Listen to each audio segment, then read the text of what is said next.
Hartlike goeiemôre, dit is maandagoggend, nee, dis die 31ste Maart 2025, die laaste dag van die derde maand van hierdie jaar. Waar gaan die tyd heen, nee, dit loop en ons kan dit nie keer nie. Maar weet julle wat, ons is in die teenwoordigheid van 'n lewende God, en dit is waaraan ek en jy moet vashou, halleluja. Ek wil vandag bietjie met julle gesels oor gebed vir alle mense.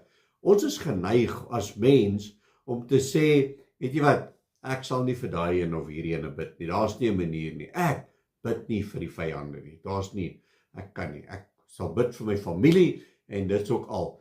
Van wanneer kan ek en jy besluit vir wie ons wil bid, en wanneer ons vir daai persoon wil bid? Ek mors nie my tyd om vir hom of haar te bid nie. En as ek vir daai persoon bid, sal ek maar onder 'n skuilnaam moet bid, nie?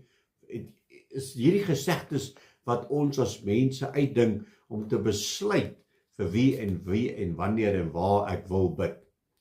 Dit help nie eens om vir daai een of daai ene te bid nie, want hy is so van die pad af nie, hy sal nooit regkom nie.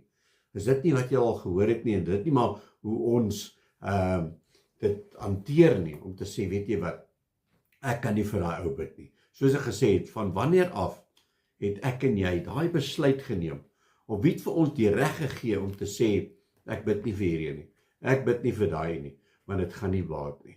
Hoor wat sê God se woord vir ons in 1 Timoteus 2, hier vanaf vers 1.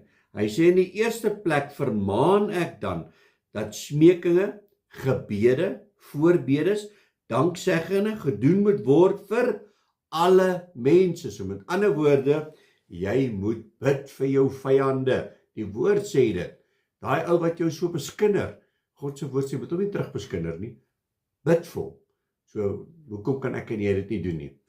So, daai hoogmoed wat ons het om te sê, weet jy wat, hy behandel my so sleg, ek sal nie vir hom bid nie. Buig jou knie, sê vir die Here, jy is jammer, want die woord van God sê, ons moet vir hulle bid. Hy sê verder, hy sê, ons moet bid vir die konings, en almal wat hoog geplaas is.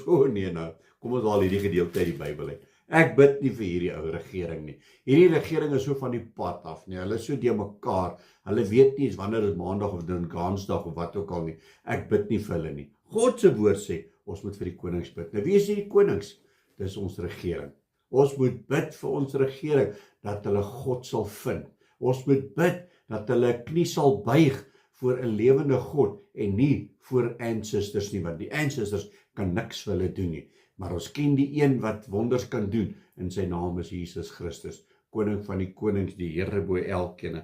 Hy sê verder, wat wil hê dat alle mense gered moet word en tot kennis van die waarheid kom, want daar is een God en een middelaar tussen God en die mens, en dit is die mens Christus Jesus, wat homself gegee het as 'n losprys vir almal, as die getuienis op die regte tyd, waartoe ek aangestel is as 'n prediker en apostel. Ek sê die waarheid in Christus, ek lieg nie, 'n leraar van die heidene in geloof en waarheid. Ek wil dan hê dat manne op elke plek moet bid en heilige hande ophef sonder toorn en twis. So met ander woorde, ons kan nie wil wapens opneem en sê, kom ons gaan sorg gou hierdie mense uit nie. Hier's die wapen. Hier's die wapen van God wat ek en jy moet opneem. Want die Here sê, vra my net wat jy wil hê, en ek sal vir jou gee. Maar jy moet in sy wil staan. Jy moet in God se wil staan. Wat sê die woord in Matteus 6:33? Soek die koninkryk van God, soek sy geregtigheid, en al die ander goedjies sal vir julle bygevoeg word. So wat moet ek en jy doen, kind van die Here? Bid. Bid vir ons regering. Bid vir hierdie mal goed wat hulle uitbring. Ek was so geskok geweest om te hoor, wat die standaard 5's, nee, dis die graad 7's nou in vandag se taal. Wat leer daai kinders oor hierdie bella wetgewing gemors wat hulle inbring? Ek en jy kan nie gaan tooi met 'n plakkaat voor die skool nie. Ons vat hierdie geveg na ons hemelse Vader toe, op ons knie, in gebed, en ons vra, Here, dat U sal intree, dat U weer terug sal kom in die skole, sodat ons kan regkom. Ons moet bid vir ons regering. Soos ek gesê het, ons moet bid vir ons skole, ons moet bid vir ons tieners, ons moet bid vir ons bejaardes, kyk hoe word hulle behandel. Ons moet bid vir huwelike. Kyk hoe gaan die vyand te kere. Dit is reg man, moenie trou nie, bly sommer net saam. Dit is baie makliker, as dit nie uitwerk nie, dan vat jy jou tassie en jy gly. Nee, dit is nie wat God wil hê nie, dit is wat die vyand bring. En ons as mens is so dwaas, ons kyk nie in hierdie goed vas. En ons hou ons so blind, want dit is net makliker. Dit is tyd dat die kerk opstaan en bid. Kom ons bid saam.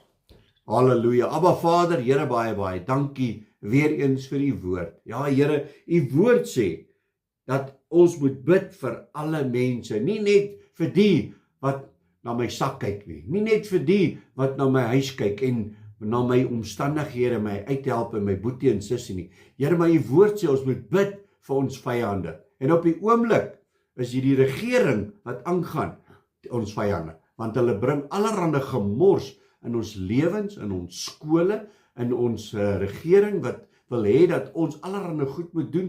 Here, ons bid teen hierdie vyand. Here, ons bid dat u Heilige Gees binne in hulle sal werk, hulle sal verander. Ons roep dit in die magtige naam van Jesus Christus. Here, ek roep elke kind van die Here tot gehoorsaamheid om tyd te maak om te bid teen hierdie ewel van hierdie wêreld. En ons eer u daarvoor in Jesus naam.